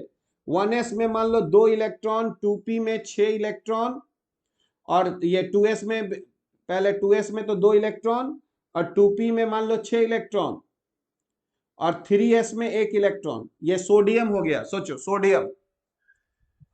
तो देखो अगर तुम मान लो ये वाला इलेक्ट्रॉन हो, तुम अगर ये वाला इलेक्ट्रॉन हो और तुमसे पूछा जाए कि भाई तुम पर कितने प्रोटॉन का अट्रैक्शन हो रहा है, तो तुम कहोगे कि 11 प्रोटॉन है यहां पर हमको पूरा अट्रैक्शन यहां पर नहीं मिल रहा है, क्योंकि अंदर वाला जो इलेक्ट्रॉन्स है वो न्यूक्लियस के प्रभाव को हम तक पहुंचने पे क्या कर रहा है, रोक रहा है। यानी इनर इलेक्ट्रॉन्स शील्ड कर दे रहा है न्यूक्लियस को, ताकि इस पर उतना अट्रैक्शन नहीं पहुंच पाए, ठीक है। तो शील्डिंग इफेक्ट क्या हुआ कि जो वैलेंस इलेक्ट्रॉन्स है वो तुमको उतना न्यूक्लियर अट्रैक्शन नहीं, है ना, महसूस कर पाता है जितना न्यूक्लियस में रहता है, क्योंकि अंदर वाला जो इलेक्ट्रॉन्स है उसको, उसके प्रभाव को उस तक पहुंचने नहीं देता, उसको शील्ड करता है, रोकता है। अगर ये कोई दर्शक है तो कोई तुमसे अगर आगे बैठे रहेगा तो वो तुम्हारे व्यू को कुछ ना कुछ तो कम करेगा ना, ठीक है। तो इसी चीज को हम लोग यहां पर शील्डिंग बोलते हैं, ठीक है। कि जो इनर इलेक्ट्रॉन्स है वो आउटर इलेक्ट्रॉन्स को, ठीक है, इसका पूरा अट्रैक्शन नहीं महसूस होने देता है, ठीक है। तो मान लो इसमें 11 प्रोटॉन है और ये महसूस कर रहा है कि इसके पास सिर्फ 5 ही प्रोटॉन है, यानी 5 ही प्रोटॉन का अट्रैक्शन महसूस कर रहा है। तो इसी को हम लोग इफेक्टिव न्यूक्लियर चार्ज कहते हैं।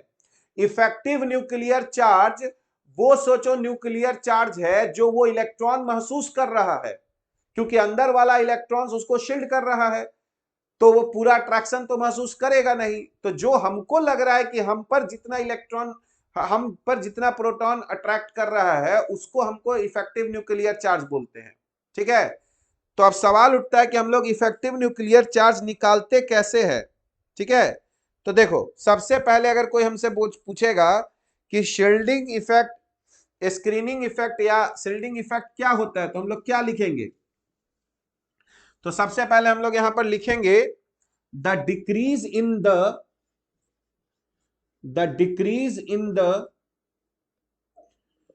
ठीक है, the decrease in the force of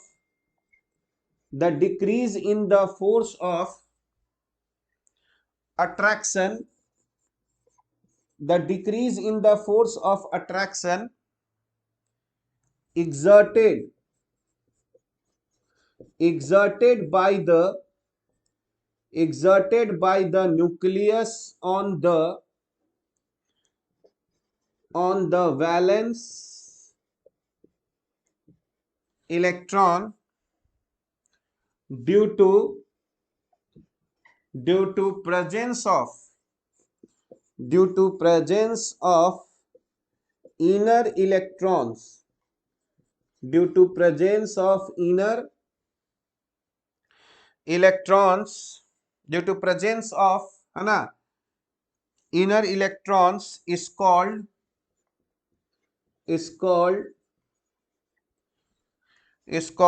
screening effect or shielding effect. screening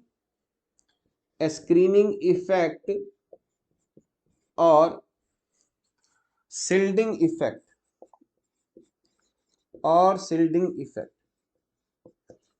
तो देखो हम लोग क्या लिख रहे हैं स्क्रीनिंग इफेक्ट और शील्डिंग इफेक्ट में। तो देखो the decrease in the force of attraction exerted by the nucleus, nucleus जो वैलेंस इलेक्ट्रॉन पे जो फोर्स ऑफ अट्रैक्शन एग्जर्ट कर रहा है, क्योंकि न्यूक्लियस पॉजिटिवली चार्ज है और वैलेंस इलेक्ट्रॉन्स निगेटिवली चार्ज हुआ तो उसको अपनी ओर खींचना चाह रहा है, लेकिन वो उतना फोर्स से खींच नहीं पाएगा। क्यों? तो the decrease in the force of attraction exerted by the nucleus on the valence electrons due to presence of inner electrons, क्योंकि इनर इलेक्ट्रॉन्स जो है शिल्ड कर रहा है, तो वो अट्रैक्शन कुछ ना कुछ कम हो जाएगा। तो इसी को हम लोग शिल्डिंग इफेक्ट या स्क्रीनिंग इफेक्ट कहते हैं। ठीक है। और जो net positive charge valence shell electron जो महसूस करेगा उसी को इफेक्टिव न्यूक्लियर चार्ज कहते हैं। ठीक है। The net charge, the net positive charge, the net positive charge experienced, the net positive charge experienced by, है ना, by valence electron is called effective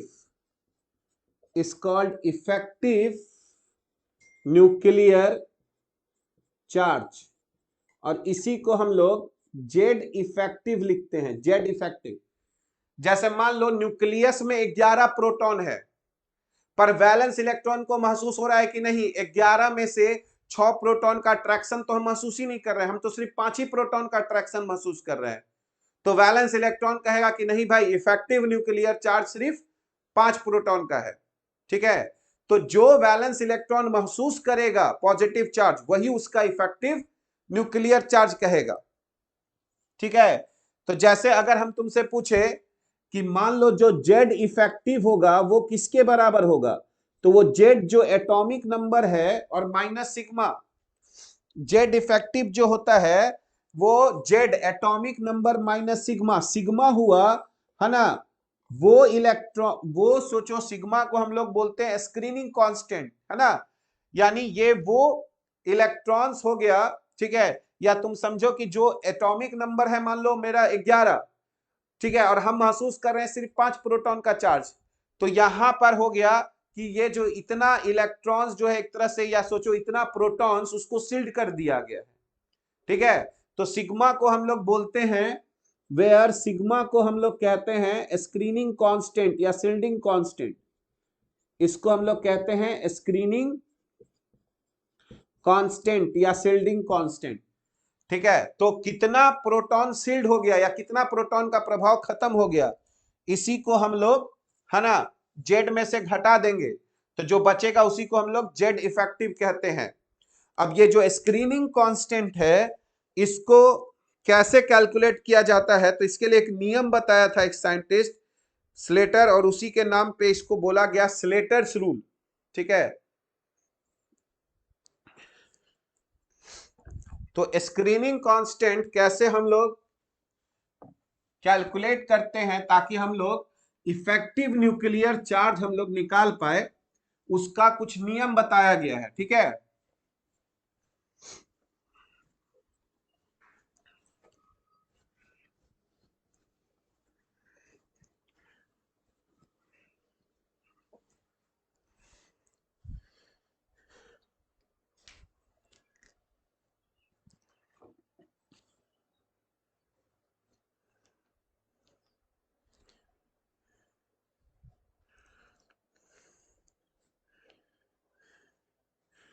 तो अब देखो हम लोग देखना चाह रहे हैं Slater's rule. Slater's Slater's rule,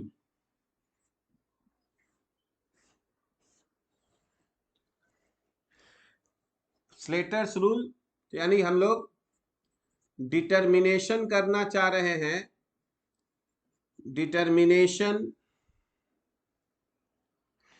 ठीक है, ऑफ इफेक्टिव न्यूक्लियर चार्ज।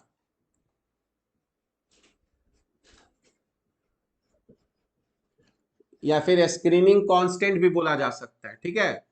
तो देखो स्लेटर्स रूल क्या कहता है, तो पहले हम लोग इसका रूल्स लिख देते हैं फिर इसको समझाते हैं। तो देखो ये पहला रूल कहता है कि राइट द इलेक्ट्रॉनिक कॉन्फ़िगरेशन, पहला रूल कहता है कि right the electronic configuration in the following order. In the following order. कह रहा है कि किसी का भी इलेक्ट्रॉनिक कॉन्फ़िगरेशन अगर पहले दिया हुआ है तो उसको इस ऑर्डर में लिख दो। पहले 1s होगा, ठीक है, 1s। फिर देखो 2s और 2p को एक साथ रखो, फिर 3s और 3p को एक साथ रखो, और फिर 3d, है ना। और उसके बाद फिर 4s और 4p को एक साथ रखो, फिर 4d और फिर 4f। इस तरीके से, यानी s और p को एक साथ रखना है, s और p को एक साथ रखना है, फिर d को, फिर f को। यहां पर ध्यान देना है कि यहां पे ध्यान देना है, समझना। अगर हम z बराबर 26 बोलते हैं तो लिखने के लिए हम लोग ऐसे लिखते हैं 1s2 2s2 2p6 3s2 3p6 4s2 3d6। देखो 4s भरने के लिए भर तो दिए हैं पहले, लेकिन याद करो जब तुम देखोगे तो एक तरह से समझो कि 4s जो है वो बाद में है और 3d पहले है। यानी अगर कोई इलेक्ट्रॉन 3d में होगा तो वो 4s वाले इलेक्ट्रॉन को शिल्ड कर देगा, लेकिन अगर कोई इलेक्ट्रॉन 4s में है तो वो 3d को नहीं शिल्ड कर सकता है, क्योंकि वो 4s आगे है। इसीलिए यहां पर 3d को पहले लिखा गया और 4s और 4p को बाद में, क्योंकि 3d 4s के इलेक्ट्रॉन को शिल्ड कर सकता है, पर 4s जो है वो 3d के इलेक्ट्रॉन को शिल्ड नहीं कर सकता है। समझ में बात आ रहा है? इसीलिए पहले इलेक्ट्रॉनिक कॉन्फ़िगरेशन को ऐसे लिखना है, sp को एक साथ, फिर d और फिर f। ये पहला हो गया। अब देखो, अब दूसरा जो है, दूसरा नियम है, ठीक है, to calculate the screening constant, कि कोई कितना शील्ड हो रहा है वो electron, to calculate the screening constant, constant for any electron, for any electron. कुछ नियम है हम लोगों के पास। पहला है ए कि electrons in group, in group, है ना, to the right of the one, to the right of the one being, ठीक है, the electrons in group to the right of the one being considered, being considered, do not contribute, do not contribute to the shielding। जैसे याद करो, ये कह रहा है कि मान लो, ये कह रहा है कि मान लो तुम 3d इलेक्ट्रॉन को देख रहे हो कि 3d इलेक्ट्रॉन को कितना लोग शील्ड कर रहा है। तो याद करो 4s 4p इसके राइट साइड में है, तो 4s 4p इलेक्ट्रॉन्स जो रहेगा उससे 3d के शील्डिंग पे कोई प्रभाव नहीं पड़ेगा, क्योंकि 3d को जो शील्ड करेगा वो उससे आगे वाला इलेक्ट्रॉन्स करेगा, यानी जो लेफ्ट हैंड साइड में है। हमसे हम अगर हम किसी फिल्म को देख रहे हैं तो मेरा व्यू ब्लॉक वही ना करेगा जो हमसे आगे बैठा हुआ है, जो हमसे पीछे बैठा हुआ है उससे हमको कोई मतलब नहीं है। तो यही बोल रहा है कि electrons in group to the right of the one being considered, यानी अगर हम इसको कंसीडर कर रहे हैं तो इसके राइट साइड में जो रहेगा वो उसको कुछ भी शील्डिंग में कंट्रीब्यूट नहीं करेगा, ठीक है। अब देखो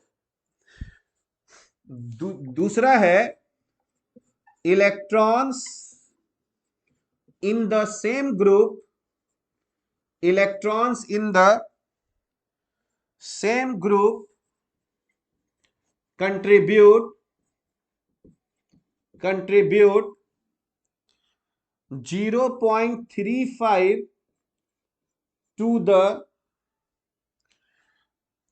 shielding, ठीक है, except the 1s group where 0.30 is used।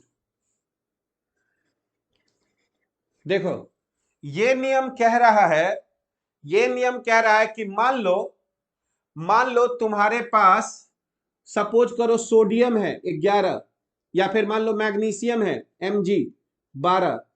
तो देखो 1s2 2s2 2p6 और 3s2, देखो इसको ऐसे ऐसे ग्रुप में बना लिए।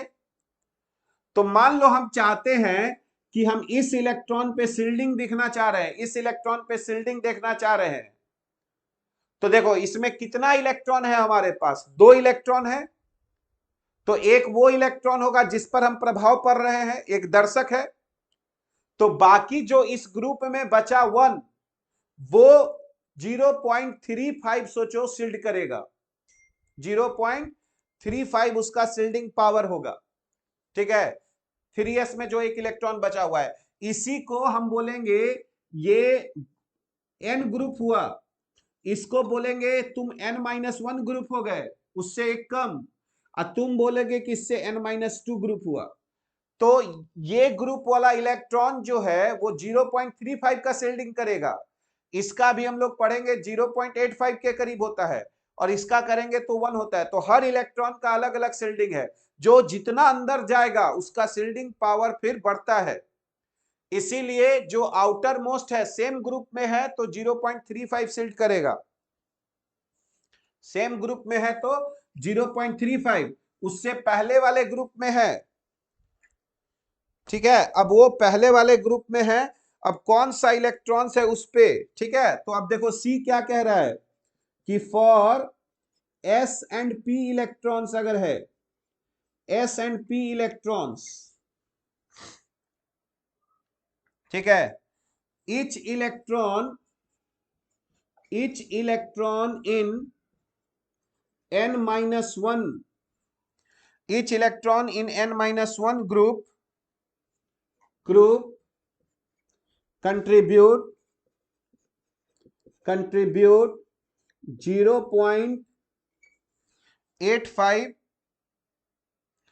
to the shielding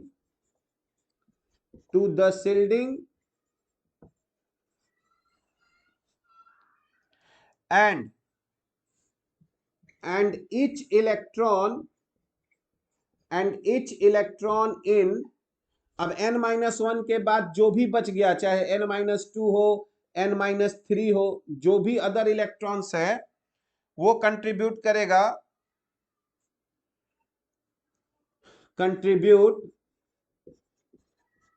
1.0 to the shielding.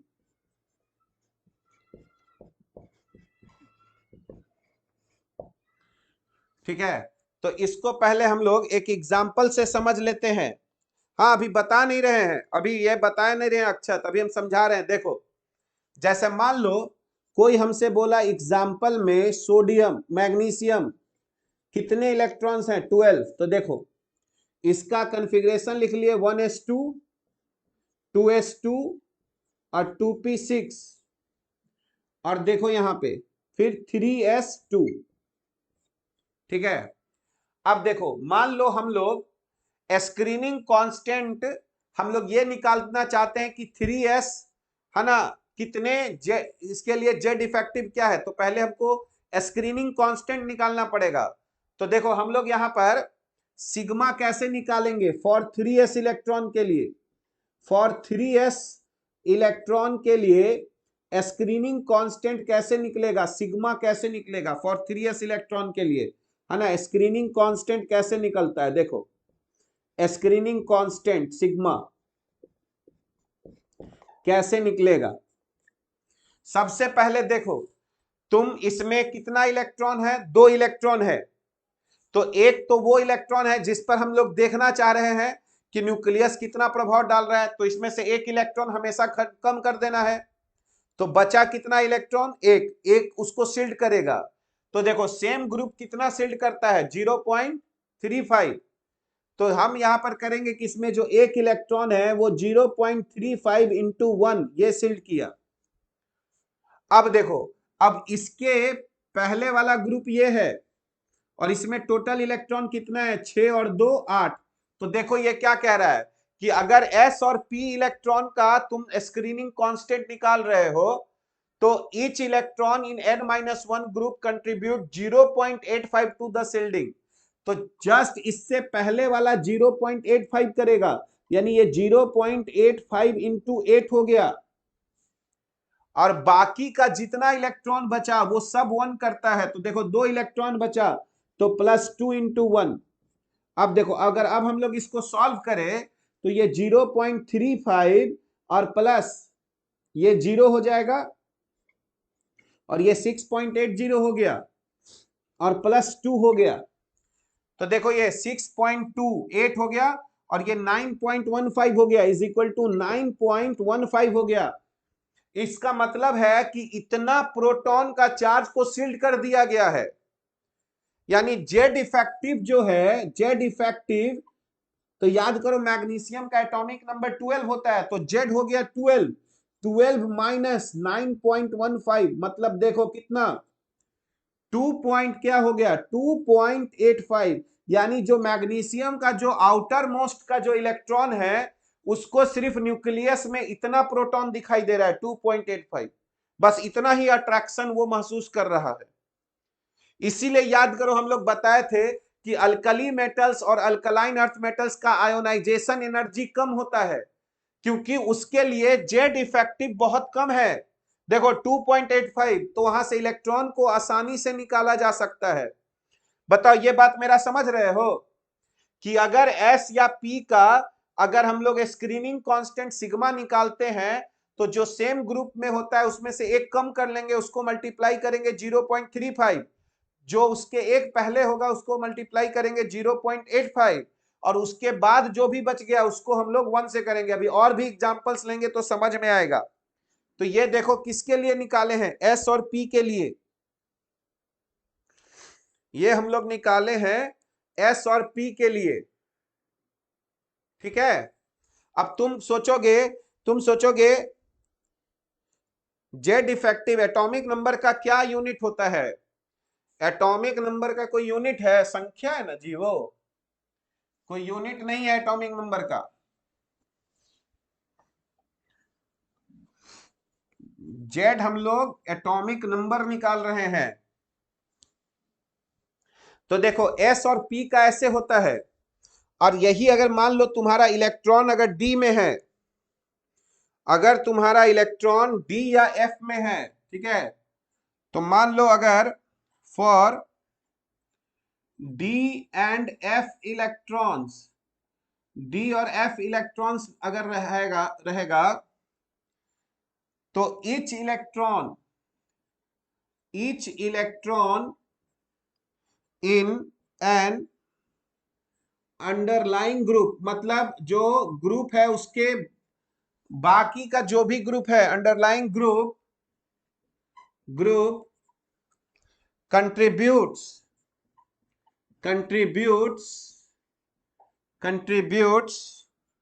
1 to the shielding.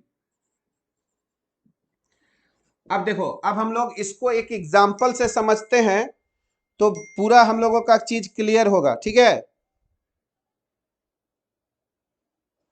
अब देखो जैसे मान लो हम तुमको यहां पर एक एग्जाम्पल से समझाते हैं, जिंक जेडन।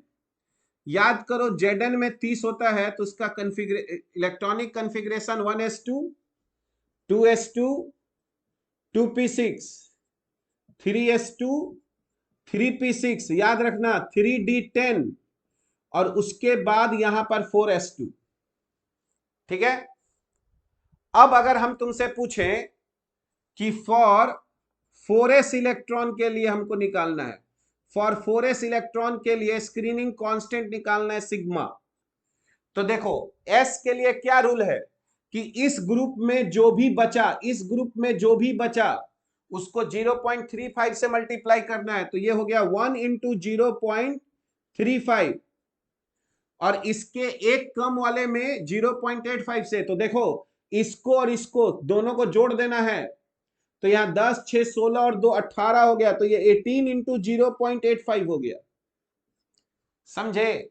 s के लिए ये दोनों ग्रुप को जोड़ देना है, तो ये n-1 ग्रुप हुआ, ये n ग्रुप हो गया, और इसके लिए ये n-1 ग्रुप हो गया, और बाकी सब के लिए 1 होता है। तो 6 2 8 और 2 10, तो देखो यहां पर +10 × 1, ठीक है। अब अगर हम लोग इसको सॉल्व करेंगे तो ये 0.35 आ गया, अब प्लस इसको अगर 85 को 18 से अगर हम लोग मल्टीप्लाई करेंगे तो 0 6 8 5 और 8, तो ये 15.3 आ जाएगा, और प्लस यहां पर 10 हो गया। तो देखो यहां पर इसके लिए 15 + 10 कितना हो गया, 20, 25.3 यानी 25.65 आ गया 4s इलेक्ट्रॉन के लिए। सर यहां पर जोड़ क्यों दिए? ये सब इलेक्ट्रॉन 4s को शील्ड कर रहा है अक्षर। सब इलेक्ट्रॉन ना रोकेगा 4s को, 1s भी रोकेगा, 2s भी रोकेगा, 2p भी रोकेगा, 3s भी रोकेगा। तो हम सबको ना देखेंगे कि सबको ऐड करेंगे कि कौन कौन कितना प्रोटॉन को रोका। सर वहां पर जोड़ क्यों दिए, किस पे बताओ?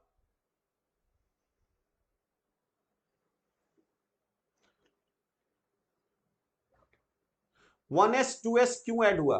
क्योंकि ये एक ग्रुप है, ये ये एक ग्रुप बनाया गया, ये स्लेटर्स रूल है ना। स्लेटर्स कहता है कि अगर यहां पर 4s या 4p रहा, 4s या 4p रहा, तो ये n-1 ग्रुप इसको पूरा को एक ही ग्रुप मानेंगे।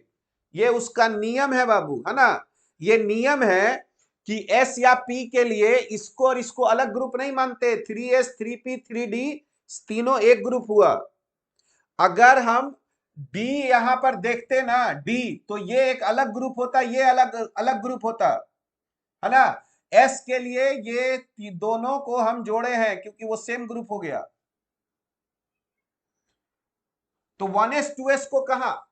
अरे बाबू देखो, यही तुम नियम नियम क्या बोल रहा है कि n ग्रुप के लिए 0.35 है और n-1 के लिए 0.85 है। अब फिर बाकी जितना बच गया उसके लिए कांस्टेंट माना गया। जैसे मान लो तुम 7s का देखोगे तो 7s का अलग है, फिर 6 का अलग है, लेकिन 5 4 3 2 1 उसको कहा गया कि तुम इतना अंदर हो गया कि तुम लोग सब लोग कांस्टेंट कर रहे हो। ये नियम हो गया, समझे? ये नियम हो गया। हाँ, तो ये 25.65 हुआ। तो बताओ 4s इलेक्ट्रॉन के लिए जेड इफेक्टिव कितना हुआ? तो जेड कितना था? 30, 30 - 25.65 कितना आया देखो, तो ये आ गया 4.35, यानी 4s इलेक्ट्रॉन पे 4.35 प्रोटॉन का पॉजिटिव चार्ज सिर्फ महसूस कर रहा है। और अब देखो, अगर हम 3d इलेक्ट्रॉन के लिए देखें, 3d इलेक्ट्रॉन के लिए, तो याद करो 3d इलेक्ट्रॉन का क्या नियम है? 3d इलेक्ट्रॉन का क्या नियम है? 3d वाला के लिए क्या नियम है कि जो इस ग्रुप में रहेगा वो 0.35 करेगा। ध्यान से समझना, 3d के लिए जो इस ग्रुप में रहेगा वो 0.35 करेगा इस ग्रुप के लिए, और बाकी सबके लिए 1 शील्ड करेगा। यही इंपॉर्टेंट पॉइंट है 3d में, ये 0.35 शील्ड करेगा। तो 10 में से 1 घट गया, तो देखो इसके लिए सिग्मा हो गया 9 × 0.35 और प्लस, और बाकी कितना बचा? यहां 8, यहां 8, 16 और 2 18, तो +18 × 1 हो गया। अब इसको जोड़ देंगे तो ये 5 हो गया, 4, तो ये आ गया 3.15 और +18, देखो कितना आया? ये आ गया 21.75। और अब देखो 3d इलेक्ट्रॉन के लिए जेड इफेक्टिव क्या होगा? जेड इफेक्टिव तो 30 - 21.75, तो देखो अब कितना आया? 8.25 आ रहा है। देखो समझ में आया हम तुमको क्या बताए? डी के लिए इसमें जो है वो 0.85 से 0.35 से मल्टीप्लाई किए इसके लिए, अब बाकी सबके लिए 1, और एस में जो ये है उसमें 0.35। ये तुमको तो हम अभी लिखे थे ना बाबू, एस और पी को एक ग्रुप में रखना है, एस और पी को एक ग्रुप में रखना है, यही तो लिखे हैं। इसको एक ग्रुप माने, इसको एक दूसरा ग्रुप माने, इसको एक तीसरा ग्रुप माने, तो जो डी रहेगा, अगर डी इलेक्ट्रॉन्स को हम शील्ड कर रहे हैं, थोड़ा सा मेरा बात ध्यान से समझना, अगर हम डी इलेक्ट्रॉन्स पे देख रहे हैं तो ये एक ग्रुप है, और बाकी सब के लिए जो है सब ग्रुप के लिए 1 1 लगाना है। एस और पी के लिए देख रहे हैं तो ये एक ग्रुप है, और ये एन 3 है, इसका भी एन 3 है, तो इसको एक सिंगल ग्रुप मानना है, यही हम तुमको बता रहे हैं। ठीक है, थोड़ा सा बात को समझोगे है ना, कि अगर एस के लिए देख रहे हैं तो ये एन है, ये n-1 है, ये n-2 है, ये n-3 है, तो इसके लिए 0.35, इसके लिए 0.85 है ना, पूरे के लिए, अब फिर 1 हो गया। अब तुम यहां पर ध्यान से देखो, बताओ तो किस पर जेड इफेक्टिव ज्यादा है, किस पर जेड इफेक्टिव ज्यादा है, बताओ तो 4s पे कि 3d पे, किस में जेड इफेक्टिव ज्यादा है, बताओ किस पर जेड इफेक्टिव ज्यादा लग रहा है,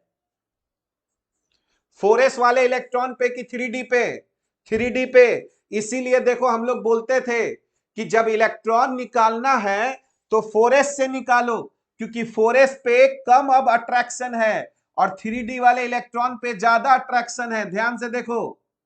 इसीलिए हम लोग इलेक्ट्रॉन हमेशा 4s से निकालते हैं, क्योंकि वहां से निकालना आसान है, क्योंकि वहां जेड इफेक्टिव कम है और यहां जेड इफेक्टिव ज्यादा है। ठीक है, बात समझ में आ रहा है। एस के लिए ये एक ग्रुप है, बताओ तो फटाफट फटाफट एक बात बताओ तो, एक क्वेश्चन देते हैं क्लोरीन के लिए, क्लोरीन का 17 होता है, 1s2 2s2 2p6 3s2 और 3p5, इसको एक ग्रुप बनाए, इसको एक ग्रुप बनाए और इसको एक ग्रुप बनाए। बताओ हम क्लोरीन के लिए सिग्मा निकालना चाह रहे हैं, सिग्मा फॉर 3p, बताओ कितना होगा 3p के लिए, 3p इस लास्ट इलेक्ट्रॉन के लिए निकालना चाह रहे हैं। तो देखो ये एक ग्रुप हो गया, तो इसमें एक इलेक्ट्रॉन कम कर देंगे, तो बताओ 0.35 को मल्टीप्लाई करें किससे, 0.35 को किससे मल्टीप्लाई करें, बताओ 0.35 को कितने इलेक्ट्रॉन से, यहां 5 और 2 7 है तो एक घट गया, हाँ, तो 0.35 इंटू 6 हो गया। इसके पिछला वाला है 6 और 2, तो बताओ अब 8 को मल्टीप्लाई करेंगे 0.85 से, क्योंकि अगला पिछला ग्रुप ये हुआ, अब बाकी जो बचा उसको हम लोग 1 से मल्टीप्लाई कर दिए। तो अब देखो इसके लिए जो सिग्मा आएगा वो आएगा 32.1 आ गया, यहां पर 0 6.8 आ गया और यहां 2 आ गया, तो जोड़ेंगे यहां पर तो 6 2 8 और 2 10, तो 10.9 आ जाएगा सिग्मा। तो जेड इफेक्टिव जो है, एक बार कैलकुलेशन देख लेना जी, 17 माइनस 10.9, तो ये 6.1 का जेड इफेक्टिव पड़ रहा है क्लोरीन के लिए। समझ में आया बात, सिर्फ 3D में जो बचेगा उसके लिए 0.35, अब बाकी सब के लिए 1। ठीक है, तो बाकी तो हम सर डी ऑर्बिटल में n-1 नहीं, डी ऑर्बिटल में जो ग्रुप है ना उसके लिए 0.35, अब बाकी n-1 जिसके लिए सबके लिए 1 लगाया गया है डी और एफ के लिए। ठीक है, चलो ठीक है, फिर अब फिर हम लोग जब क्वेश्चन बनाएंगे, जब असाइनमेंट देंगे तो और क्वेश्चन देंगे तो बनाओगे तो और ऑटोमेटिकली क्लियर हो जाएगा बात।